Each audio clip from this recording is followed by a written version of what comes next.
Welcome out. It is a fantastic midweek edition of WNST Live. Give it up for Steve Smith. We're at Padonia Ale House. All right, man. So it's been a crazy week here, but the good news, 2-1. Yeah. I mean, we lose Eugene today. We lost Dennis. Kind of reminds me of the Orioles. Guys getting hurt, but, next man up. That's the way the game's played, right? Unfortunately, yeah. It was tough to see Dennis go down, and the way you saw him go down, it was kind of like, it's all mystery. And, the exact hip that he did, it's just, it's unfortunate and it sucks. And, it's just, we're kind of teasing Joe a little bit. He's going to have to find some new friends. Yeah. It's all Joe's fault? You blaming Joe for this? No, it's Joe's kind of wandering around. I was like, hey, you're gonna have to hang out with the black guys. Oh, geez. Here we go. And so he just Sud started all that. Was it a couple years ago? A tight end? Was it American Express? Was that what it was, right? Right. The White Knight and Dennis Pitt. When he fell out on the field, I talked to Flacco a little bit about it. I'm up in the press box, right? So, I can't hear the crowd, and it's in Cleveland. And there was almost chuckling in the press box because of the way he went. It looked like he just lost his footing. But it was when he flipped himself over, it was basically he was just trying to minimize how much pain he was already in. There's no doubt about it. So, I tweeted, because I'm in real time, the first thing I tweeted was, oh, no, Dennis Pitta, I hope it's a cramp. Because from where I sat, it looked like he was reaching. Yes. And Flacco said the same thing to me. He said, I thought at first it was a cramp. And then he said, guys came back to the huddle and said it's his hip. And he's like, I couldn't even go over there. He said, Joe said, I just couldn't go over there. Yeah, he stayed away, and, it was tough. Yeah, first off, it was a play, he was wide open. It was a great call by Kubiak, and then all of a sudden he goes down. And you realize when a player goes down like that, it's not, it's generally a pretty severe injury. Well, when he didn't stand back up, it looked like a cramp for 10 seconds, 15 seconds, and I'm like, that's not a cramp anymore. Yeah. And then I've never seen a cart get onto the field quicker than that cart. That cart was there. He said, I heard him. He said, he was like, it's not as bad as last time. I was like, dang. Right. When you hear guys say that, your body, when you have those injuries, your body gets used to that trauma. And so when it first happened, obviously last year it was different. So, you spent so much hard work, so much time, training camp, just everything. You felt good, and for that to happen, you kind of. Let me tell you, we've been doing these live shows with Dennis for 3 seasons now. No one has been a better human being along the watch. And when my wife, who's here tonight, give it up for my wife. Jen's out tonight. It's her first night out since March after her bone marrow transplant. We'll talk more about that later in the show. But Dennis came and sat right where you're sitting right here. In this chair? In May. Yeah. Well, I think it was that chair, but we moved it because we make the white guy sit in that chair. See, you want to try that? See, you play games with me here. You started with that. So Dennis came here and did swabbing with us. And, I sent a text to him and to Matea. And for you've had injuries. First off, the Ed Block people here, give a round of applause for the Ed Block people. This is an Ed Block winner here from 04, 03, 04, 05. What year was it? It's like that. Too long ago to remember. You've been in the league too long, bro. Yeah. What did you do to get the Ed Block injury? Because you got to be in a lot of pain in order to get that helmet. Generally you don't want to get it, but you get it. And guys were talking about it today. I broke my leg, my fibia, and I tore the ligaments in the inside and outside of my ankle. In a game or in a practice? In a game. In a game, okay. And so you know what it's like to have a cart come out there? Yes. And so my left calf actually is, because of the rehab and all that stuff, is symmetrically bigger than my right calf. So if you measure it around? No, you can. It's a distinct difference. You can look at it and see. Like if I have on game socks, you can see, or it's 2 different sizes. Yeah, this one's like that, and then this one's like that. That's serious. So when that sort of thing happens, I don't think fans understand the hospital, the pain. No one sees the rehab, for a player. Yeah. You know what Dennis Pitta went through, and I think fans might have an idea of what last August, September, October felt like and looked like for him. a good injury, bad injury, whatever kind of injury, minor, there is a period when you're sitting in a hospital room and you go, I feel so alone. Because you go through a period where you kind of hope the team doesn't do well without you, because then that says that they don't need you. They don't need you, sure. And that you're not missed. But, that's the initial part that you feel. But then you also want guys to have success. And I think the toughest thing is to experience is you go through a lonely period of understanding, like, the team moves on.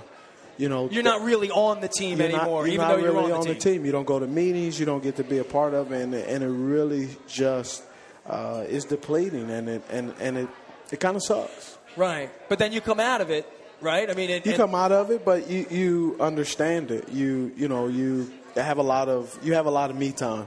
Right. You have a lot of time to focus on you, and that's not kind of what you prefer to do.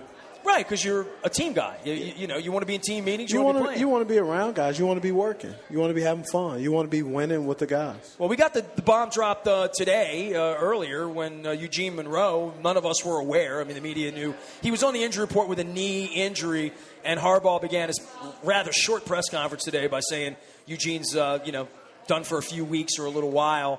And I guess that becomes the next man up thing, too. This is the time of the year when the injuries start to set in. And I think a lot of years that's what separates good teams from bad teams. I mean, the team that wins a Super Bowl usually doesn't have catastrophic injuries. Correct. And over 20 weeks of an NFL season, it's a hard thing to do. I mean, it's a tough game, Steve Smith. I ain't telling you nothing. It is a tough game, and it happens.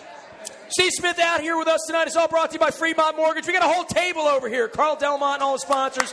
Give it up for the Fremont folks. If you're looking to buy or refinance a home, do not make a 30-year mistake by choosing the wrong lender. Choose our friends for record low rates. It's Fremont Mortgage, 800-955-8508. There's never an application fee. Carl will be there. He'll save you money. Don't risk it with somebody else. 1-800-955-8508. And I got to say, visit FremontMortgage.com, NMLS 1071. We're at a Padonia Ale House tonight, talking some football. Now, you were the star of the podium on Wednesday, and it's homecoming week for you, or homecoming week for them, or I don't know.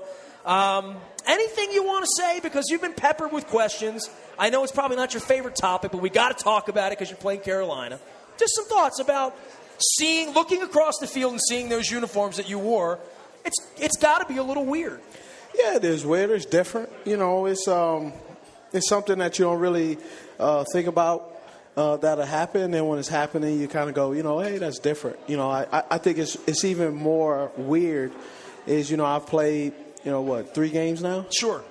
In the Ravens uniform, home and away, and it's been cool. But when you are lined up against that uniform in which you've worn. Sure. And, it is... It's weird for the fans. I mean, we've been through this. Seeing Ed Reed in a Texans jersey or a Jets jersey or whatever he's wearing last couple weeks, that was weird. I think it was weird for Oriole fans to see Mike Messina in pinstripes. Mm-hmm. Took years to get used to that. I think it would be weirder to go back to your own stadium. That to walk out in the stadium you walked out, and to walk into the stadium and go to the visitors' locker room instead of the home. I think that makes it even stranger. Because you're home this week to something. You know your way around your new stadium and your teammates. You feel like you're where you belong, I guess. I hope you feel that way. Yeah, I do. But I've never been a visitor in Bank of America Stadium, so that would be weirder. Well, you'd have to stay here 4 more years for that. You going to play when you're 39? I don't know. How many you got in you, like in your own mind? Because they were writing you off. By the way, great job on the Twitter thing you did on TV. You did the video thing about somebody mean tweets. Oh, was that Kimmel that does mean tweets? Yeah, I did that. I actually did that during the Super Bowl week down in Charlotte. And they didn't run it for 8 months. Yeah, Sis did his in Arizona. Okay. Yeah, so it was. Well, Siz's were pretty good too. It was a lot of inappropriate ones. You think? You've been on Twitter? They took the nice one. So I was glad that was the one they ran. No short jokes. It was an age joke. Yeah, but it was some bad ones. It had some bad ones. But you did good with that. So how many years you gonna play? How many you got left in you? I mean, for right now, I'll take it. Take it 1 year at a time. I can play as long as I want to play. Yeah, that's what they all say. No, I think I can. You look at guys, you understand, man. They're not coming out of college very sharp now. They don't come out catching the ball with their hands. They come out catching the ball with their chest. They don't understand how to read coverages. When you look at college ball right now, you look at receivers and quarterbacks. What do you see? You see them lined up and they're looking towards the sideline. They're not looking at the defense. They're not analyzing the defense. They're looking at the sideline. So if they're looking at the sideline, they are never really taught anymore how to read coverages, how to make adjustments, because the coaches are doing all that stuff. So that's why you see a lot of these guys coming in and they struggle with the transition of professional, honing in your craft, understanding how to read coverages, understanding how to read the defense, understanding, what this guy does, what that guy does, why is he doing that. The rotation of the safeties, the linebacker dropping into the flat. They don't understand that because their eyes are on the sideline reading a piece of paper that tells them when this look goes. They don't have to look for that because the coach is already doing it. They flash. Coaches doing the job for them, doing the thinking for them. Exactly. And so, and then obviously guys are getting in trouble. So when you look at it, they go, I could pay a guy, $20 because he deserves it, or I could pay a guy a little bit older, half of that, because we know he's going to be at home when he's supposed to. He's not going to get in trouble. He's not going to do this. So we'll pay a liability, or we'll pay a guy a little bit less that we know we're going to get maybe less production, but he'll be able to finish the season. He'll be able to not get arrested. He'll be able to do this. He'll be able to do that. So